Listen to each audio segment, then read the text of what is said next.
Alors aujourd'hui, on s'attaque à du lourd, on s'attaque au conte nocturne d'Hoffmann. Et pour ceux qui connaîtraient pas Hoffmann, eh bien c'est un petit peu comme le réalisateur Guillermo del Toro, tiens. Et pour comprendre ce qui fait le style d'Hoffmann et ce qui fait un petit peu sa patte, eh ben il faut s'intéresser à l'écrivain.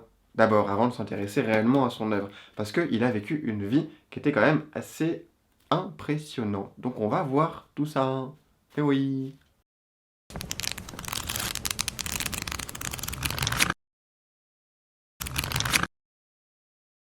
Alors Hoffmann, qui s'appelle Ernst Theodor Amadeus Hoffmann, Amadeus pour Mozart, eh bien, c'est un écrivain allemand du XVIIIe siècle à peu près, mais pas que en fait, parce qu'il était aussi compositeur, il était aussi juriste, il était aussi dessinateur, et il était même peintre. Surtout, c'est un auteur qui a influencé toute l'Europe.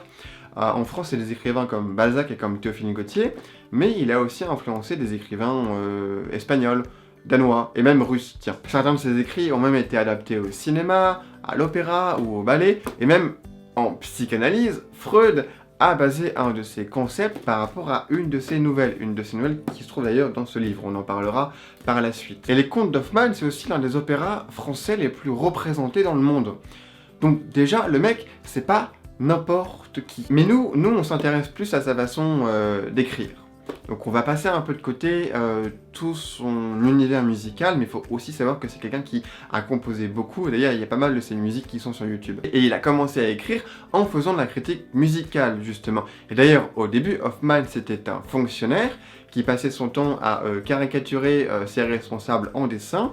Et c'est par la suite seulement qu'il est devenu écrivain. Et après, juriste. Et il meurt assez jeune, parce qu'il meurt vers 49-50 ans, d'une maladie. Voilà, donc courte existence. C'est triste dit comme ça. Mais la renommée d'Hoffmann, c'est surtout dû à son style, parce qu'il a une façon de représenter ce qui l'entoure, une façon particulière de représenter le réel. Quand il était fonctionnaire et qu'il caricaturait ses responsables sous forme de dessin, eh bien, ça c'est une certaine forme d'irrespect. Eh bien, cet irrespect-là, et surtout cette provocation, ça se retrouve déjà beaucoup dans le style d'Hoffmann. C'est un style et c'est une façon d'écrire qui est aussi très musicale.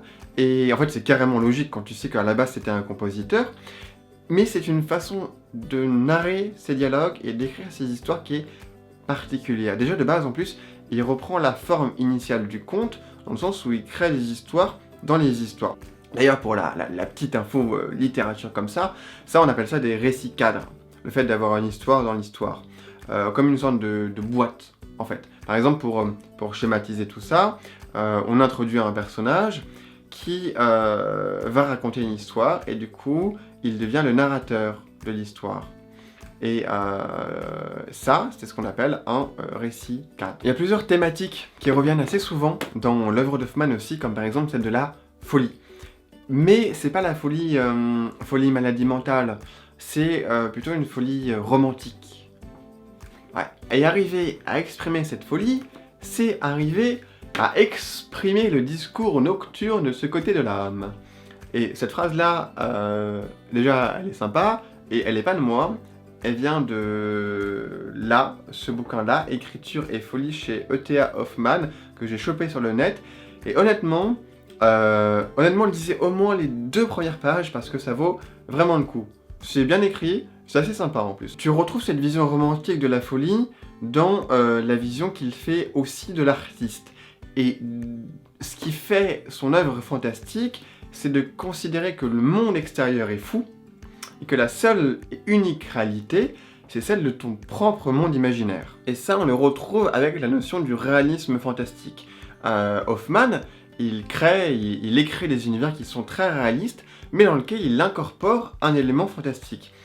Et il fait un petit peu communiquer ces deux mondes, le réel et le fantastique, pour que, au final, ce qui est fantastique devienne réel. Ce qu'on appelle du coup le réalisme fantastique. Et c'est de là d'ailleurs que vient la notion, le concept freudien de l'inquiétante étrangeté. Et en 2 mots, pour parler du concept, en fait c'est la mauvaise représentation d'une réalité, on parle alors de refoulement, qui conduit à une angoisse. parce que tu n'arrives pas à identifier par exemple quelque chose, eh bien ça t'angoisse, et dès que cette chose-là, elle revient, eh bien l'angoisse, elle revient aussi. Et ça vient d'un conte de ce livre, qui est le conte de l'homme au sable. C'est le premier conte d'ailleurs.